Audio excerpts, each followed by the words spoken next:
thanks for tuning in to another episode of SNEED-CAST Industry Update, the series where we'll let you know what's new in manufacturing, processing, packaging, coding, and so much more. We'll drop a new episode bi-weekly to keep you updated with the latest news and insights that affect your business. I'm your host Alexa, and today we'll be discussing topics ranging from speeding up the brewing process, to setting records with the real-life Willy Wonka, to tracking down and cleaning up the fishing industry, and finally, bovine on fire. So, let's get started. It's only 9 a.m. here in Texas, but it's 5 o'clock somewhere, right? For all of our beer drinkers out there, BeerBots could speed up the brewing process. It's safe to say that craft brewers are continuously upping their game and looking for the latest innovations that help them create or flavor their newest beers. And it seems that beer-making mini-robots, also known as BeerBots, are helping them do just that. The team over at ACS Nano proved that self-propelled magnetic packages of yeast can make the fermentation phase go faster and cut out the filtration phase of the brewing process.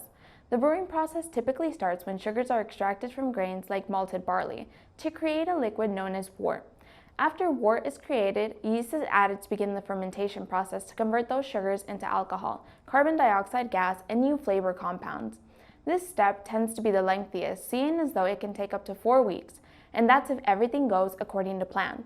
It's at this step that unwanted microorganisms can get in and spoil the final products with sour flavors. In order to avoid product loss, researchers have suggested that encapsulating the yeast in polymer capsules can lessen the chance of spoilage and speed up the process. Martin Pumera and colleagues wanted to develop a self-propelled bot to make the fermentation process quicker and make the yeast separation process easier.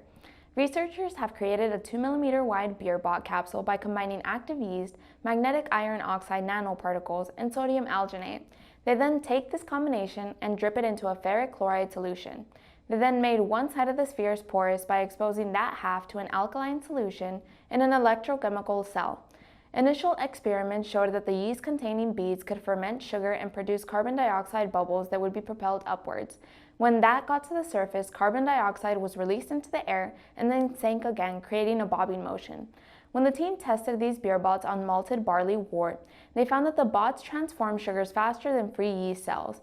This is because as the yeast was used up and fermentation ceased, the yeast-containing capsules sank to the bottom of the flask, making it easier to separate the yeast from the final product with a magnet. Thanks to BeerBots, there's no longer a need for a filtration step. Plus, to sweeten the deal even more, BeerBots were active for up to 3 more wort fermentation cycles. So bye-bye lengthy wait times and hello tasty brews on the fly. Speeding up the brewing process isn't the only sweet deal we're encountering in this episode. In fact, Russell Stover has taken Forrest Gump's "Life is like a box of chocolates, you never know what you're going to get" saying personal, by creating a massive box of chocolates that weigh more than a Chevy Silverado. The 100-year-old chocolate manufacturer just set a new Guinness World Record for the largest box of chocolates. Russell Stover obliterated the former world record holder by debuting a replica box measuring more than 30 feet long and more than 15 feet wide.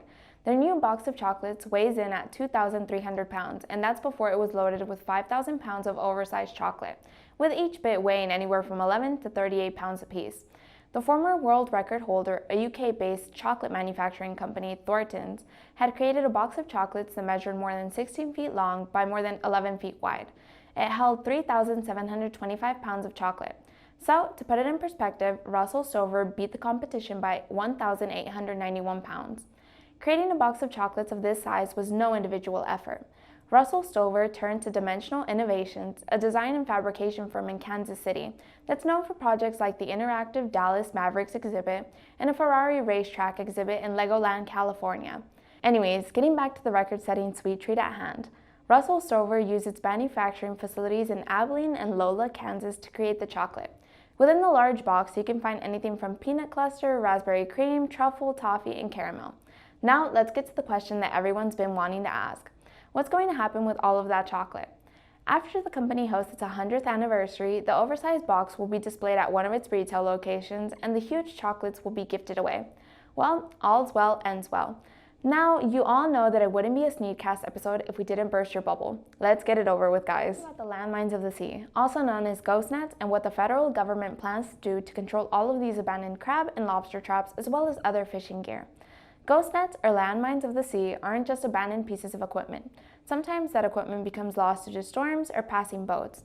The point is that whether or not the equipment was lost, it still attracts and kills marine life. In Norfolk, Virginia, the U.S. government is launching a new program to combat abandoned crab and lobster traps because not only are they leading to poorer harvests, but these discarded traps are also killing other fish. And currently the main focus is on coastal waters from Maine to Alaska. The William and Mary's Virginia Institute of Marine Science has been selected by the National Oceanic and Atmospheric Administration to anchor the program. In addition, the administration is bestowing an $8 million grant to implement the project. So, why is it that after years of knowing this issue existed, only now is action being taken? Well, industry experts and scientists estimate the commercial fishermen lose about 10% of their traps per year to bad weather, strong currents, and vessels that sever tie lines. In 2001, a study was conducted that concluded that ghost fishing kills 4 million to 10 million blue crabs each year in Louisiana alone.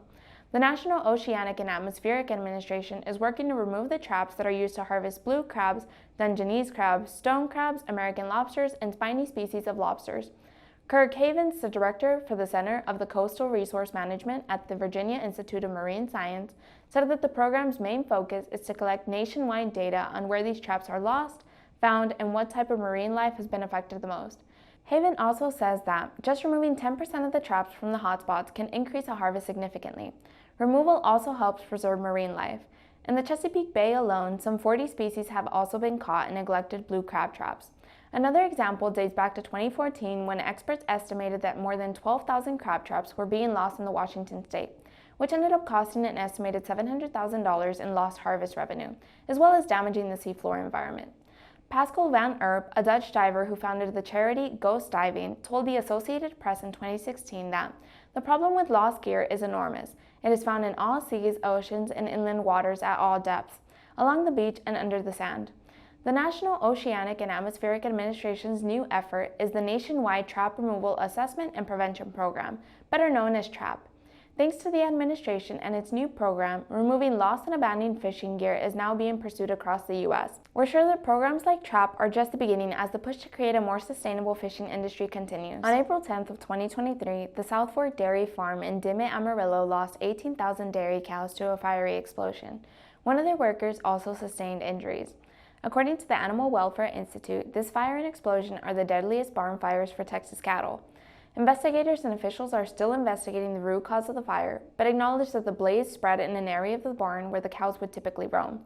Sal Rivera from the Castro County Sheriff's Department said, "I think they're trying to determine if a machine called a honey wagon that sucks out the manure and water might have possibly ignited methane gas or something like that."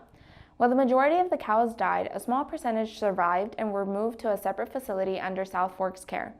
As for the trapped worker in the facility, they were rescued and airlifted to University Medical in Lubbock, and their condition was last reported as critical. Margie Fisherman, the public relations manager for the Animal Welfare Institute, said, "We hope the industry will remain focused on this issue and strongly encourage farms to adopt common sense fire safety measures. It is hard to imagine anything worse than being burned alive. We hope to hear some good news about the workers soon and wish them a speedy recovery." Brew Expo America is up next. It seems like just yesterday we were kicking off the We're Coating Everywhere tour, and now we're approaching the halfway mark. Brew Expo America in Nashville, Tennessee is getting ready to kick off in a few days. This time you'll be able to find us in booth 2460 from May 7th to the 10th, so make sure to mark your calendars and register for the event. We wouldn't want you to miss out on America's largest craft brewing industry gathering, let alone the opportunity to keep coding simple with the Booth Boys. So, stay tuned for our next episode of SNEED-CAST Industry Updates, and like always, make sure to like, comment, subscribe, and hit that notification bell down below to stay up to date with all of our great content. Follow our social media platforms to see all of our updates as we continue on the We're Coating Everywhere tour. Also, let us know what topics you'd like to see us talk about here on the show. We look forward to hearing from you all. Bye, guys.